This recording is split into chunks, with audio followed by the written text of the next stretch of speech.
The honourable member for Calgary, Lougheed. Well, thank you very much, Mr. Speaker. It is indeed a privilege to rise today to speak to Bill 28, the Public Health Amendment Act. Mr. Speaker, I can appreciate the intention of this bill and its attempt to improve public health outcomes, or as I would personally put it, the wellness of Albertans. That's a matter of importance to everyone in this province, Mr. Speaker, and due to my tenure as Minister of Wellness, I can certainly attest to this fact. Now, in this ministry, we focused on policies that were positive, proactive, and preventative, that kept Albertans as happy, healthy, and out of the hospital as much as possible. And I understand that this piece of legislation addresses this aspect of wellness policy. So for that, I thank the honourable member for Edmonton-Glenora for following a policy path that was actually forged by the previous Progressive Conservative government. Mr. Speaker, Bill 28 enables education and childcare providers to share student vaccination records with Alberta Health so the department can conduct targeted outreach to increase vaccination rates of students. It also works to enhance vaccine safety, and that does so by ensuring that all publicly funded vaccines are transported and handled appropriately.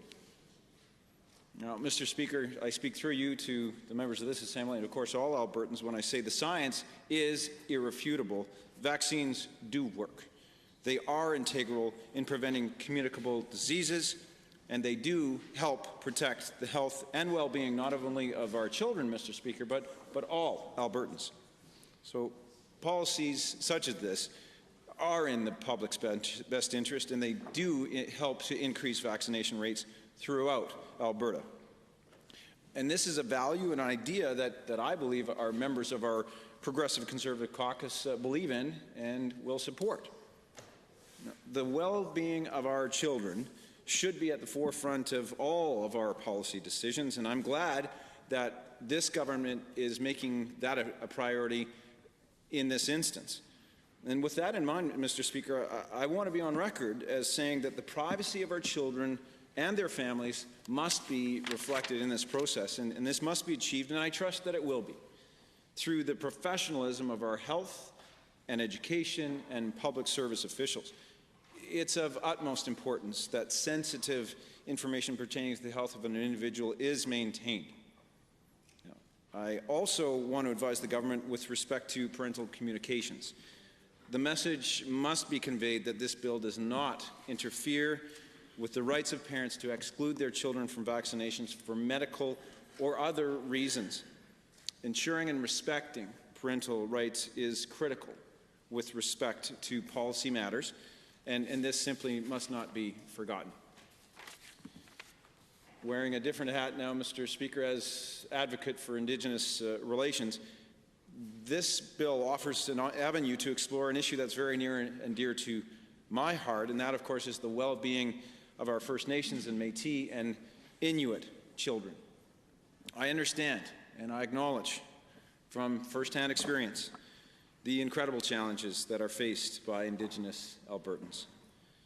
I really do hope that this bill provides the semblance of a framework that may be utilized by school divisions to address the wellness of our Indigenous friends.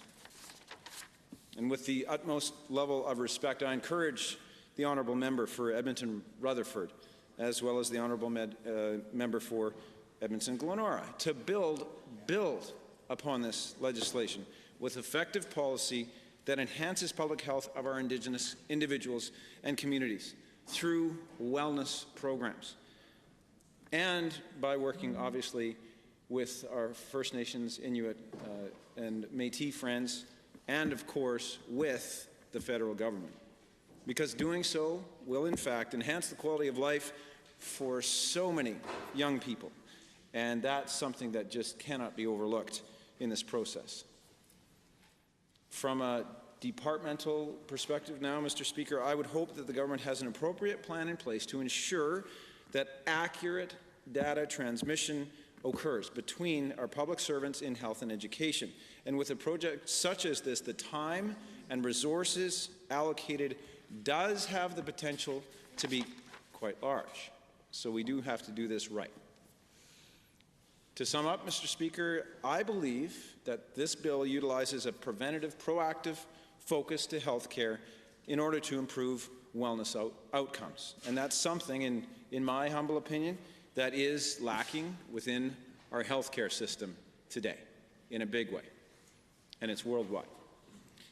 It's equally important that we work to prevent disease before it occurs in addition to curing disease. And doing so can help reduce healthcare costs and improve the quality of life for all Albertans. It's a win-win for everyone, Mr. Speaker. And Bill 28 helps achieve this through the utilization of vaccines which are useful, effective, and efficient. Now, as mentioned, and just to stress the importance for one last time, it's our wish, our desire, our hope, our plea that this government finds creative ways to work with our Indigenous populations in ensuring that this bill maximizes wellness outcomes for them and for all Albertans. In working to achieve this, I am more than willing to extend a helping hand to the member opposite in charge of the Indigenous Relations file and, of course, wellness and beyond. Feel free to take me up on it. We can help. Mr. Speaker, all matters considered, I'm pleased to stand here today with my Progressive Conservative caucus in support of Bill 28, and I encourage all honourable members to do the same. Thank you, Mr. Speaker.